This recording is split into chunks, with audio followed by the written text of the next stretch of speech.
السلام علیکم دوستو، کیا حال ہے؟ خیریت سے ہیں آپ لوگ؟ ٹھیک ہیں؟ کیا نئی تازیاں ہیں؟ کچھ دوستوں کی سجیشن تھی کہ پروگرام آپ جو ہے کنٹینیو کریں اور اس میں ویڈیو اپلوڈ کریں، چاہے وہ مالز کی ہوں یا کسی اور چیز کی ہوں یا شعر و اشعار کی. تو میں نے ان کو ایک لکھ دیا تھا کہ آپ کی طرف سے کوئی اشعار ہمیں ملیں گے تو میں اس میں شامل کروں گا کہ تو یہ کچھ اشعار دوستوں نے بھیجی ہیں، اب تمام دوستوں کی خدمت میں حاضر.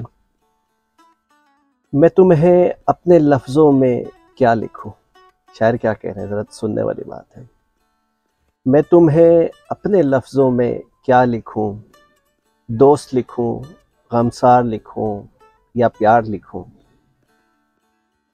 پہلا عشق لکھوں، سکون لکھوں یا پیاری یاد لکھوں. کیا بات ہے یار. ویسے انسان بہت پیار کرتا ہے نا، تو اس کو الفاظ نہیں ملتے ہیں بتانے کے لیے. میں تمہیں اپنے لفظوں میں کیا لکھوں، دوست لکھوں، غمسار لکھوں یا پیار لکھوں. پہلا عشق لکھوں، سکون لکھوں یا پیاری یاد لکھوں. سچ پوچھو تو میرا دل کہتا ہے کہ دنیا کے تمام لفظوں کو یکجا کر کے ایک پیاری بات لکھوں، تم کو اپنی کائنات لکھوں. کیا بات ہے جی.